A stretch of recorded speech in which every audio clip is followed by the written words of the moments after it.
Good evening, wanderers of the uncanny. Tonight, we stalk the shadows where the familiar becomes a trap. They're called mimics, entities that borrow the voices of those you love, calling you by name from places they shouldn't be.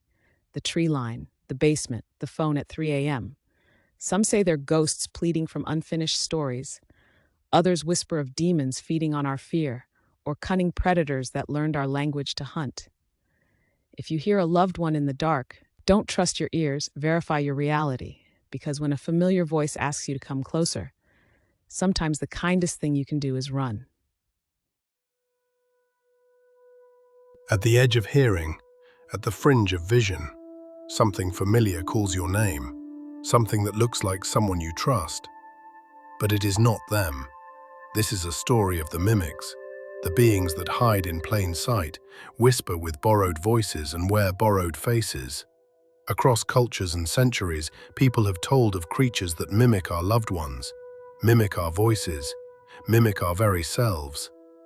These are the tales we fear because they turn the safe into the uncanny, the known into the unknown. Tonight, we step quietly into the shadows of those stories. We listen for the wrong voice, we watch the wrong face, and we ask, who is really standing there?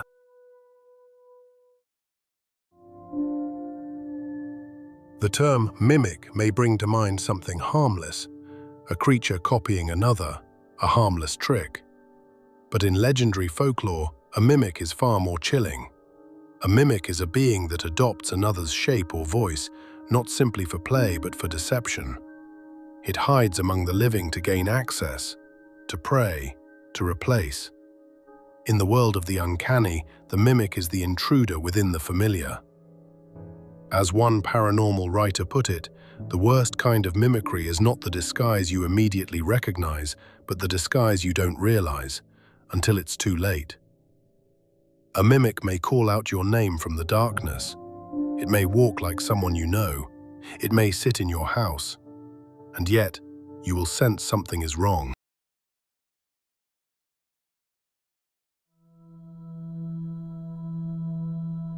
From the mist-clad hills of Europe to the dark forests of North America, from remote jungles in Southeast Asia to the corridors of modern urban homes, mimic legends are everywhere.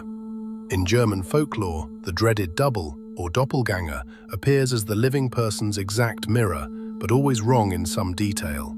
A pale smile, distant eyes. Its arrival is often a death omen. Among the Native American traditions, the skinwalker or shapeshifter takes on human or animal forms, blending in until, when least expected, it reveals the monstrous within the familiar. In the Philippines, the tiyanak, a creature that may appear as a crying baby or child, mimics innocence to lure the unsuspecting.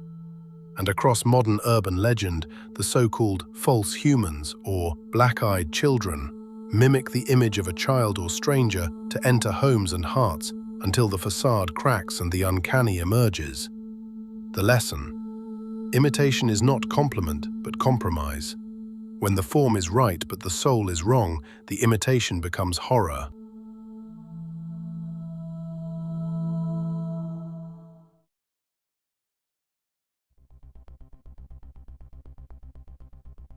What is the pattern of a mimic's deception? What are the signs? Step 1. It copies what you trust. A voice, a face, a movement familiar. One report: they often mimic voices of people you know, or sometimes even yourself. It is all designed to instill uneasiness or fear. Step 2. It uses that trust to lure. A mother calling from downstairs when she's not home. A beloved's voice whispering in the dark. You respond and walk into the trap. Step 3. The reveal. Not always dramatic, subtle difference. Wrong twinkle in the eye, the gate slightly off, the timing delayed. The safe home becomes the doorway for intrusion. The frightened heart realizes, this isn't who I thought. In many tales, the mimic isn't just after fear. It may feed on something deeper. Identity, belonging, the collapse of what we know. It hides because we assume safety and familiarity, then it turns that assumption inside out.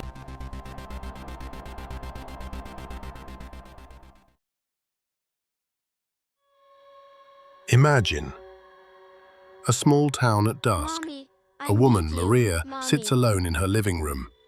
The windows are shuttered. The house is quiet. She hears a soft knock at the door. Her daughter's voice calls, "Mom, it's me. Let me in." Her heart leaps, relief. But then the voice says something strange. "Mom, I forgot to lock the back door." Maria hesitates. She opens the door. No daughter, only darkness. She turns, footsteps above. The daughter's favorite teddy lying on the stair. The voice again. "Mom, I'm up here." She climbs the stairs. The room is empty. On the bed lies the teddy, and a face in the window. Not her daughter's perfectly smiling face, the lips too wide, the eyes too Mommy, still. I need you. The mimic has Mommy. arrived.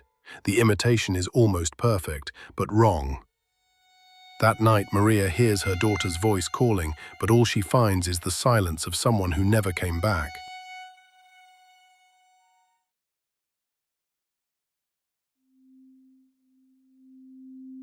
Why does this strike such deep fear? Because it fractures our sense of self and reality. We expect loved ones to protect us. We expect voices we know to belong to bodies we trust. A mimic breaks that chain. The familiar becomes suspect. Our safe spaces lose their guarantee. The uncanny valley reminds us, what is almost right is more terrifying than what is obviously wrong. And the idea of a hostile replacement, a being living among us unnoticed, that taps into primal anxieties. Identity theft, imposter syndrome, the fear that someone we love could be changed. Folklore scholar Brennan Storr described it well. Anytime I come across a paranormal account where someone hears a family member calling out to them, and then it turns out the actual person couldn't have been where the voice called out from, freaks me out. The mimic warps trust, and once trust is gone, fear takes root.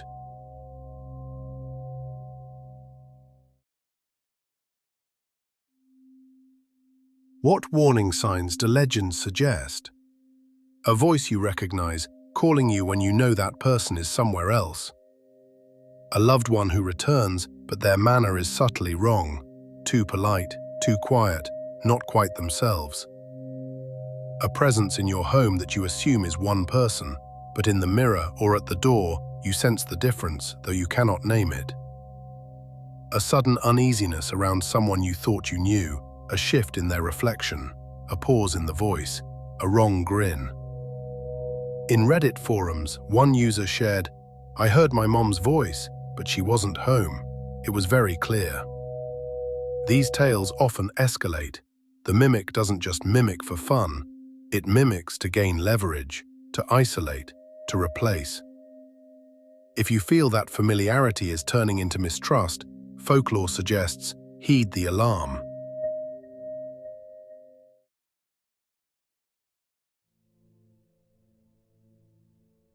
Why do mimic stories appear across the world? Because they reflect universal fears. Fear of being replaced, fear of the outsider within, fear of losing one's identity or self. A creature pretending to be one of us, that taps a deep structural anxiety. The academic article on mimics describes them as enigmatic entities of deception, beings whose essential act is not violence but betrayal of trust. We can view them as metaphors, for imposters in our lives, for voices we pretend not to hear, for the creeping sense that home is no longer safe.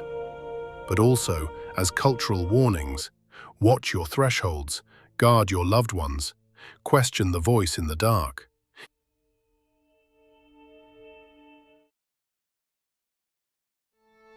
And then, the reveal. Not always dramatic but inevitable. In twilight, a face lingers too long in the mirror. A voice echoes in an empty room. A friend returns, but the spark in their eyes is missing. In one tale, a father hears his child calling from the basement. He rushes down. The child stands there, eyes wide. But behind the child's head, in the shadow, he glimpses something else. A grin that extends further than human lips. The mimic stands revealed. It is not the child but the imitation. And in that moment the father knows. The home is stolen, the familiar is false, the occupant is gone. The mimic has taken the place. The most terrifying moment is not the monster at the door, it is the monster at the table, pretending to hold your hand. And once the mimic is comfortable, it doesn't need to hide. It lives in the light, because the light itself now lies. So, what do we set against the mimic? Folklore gives us some answers. Vigilance, listening for the wrong voice, watching for the wrong reflection, not assuming comfort simply because the face is familiar. Many stories end by urging boundaries. Don't open the door for voices when you know no one is there. Keep watch over your thresholds. Name your loved ones. Protect your home. But perhaps most importantly, remember that the greatest deception is believing that the voice you trust is always the one you hear. Because somewhere in the shadows, the mimic waits, patiently, subtly, and when you least expect it, it will say, "I'm here for you," and you will answer. And that is when the horror begins. I am here for you.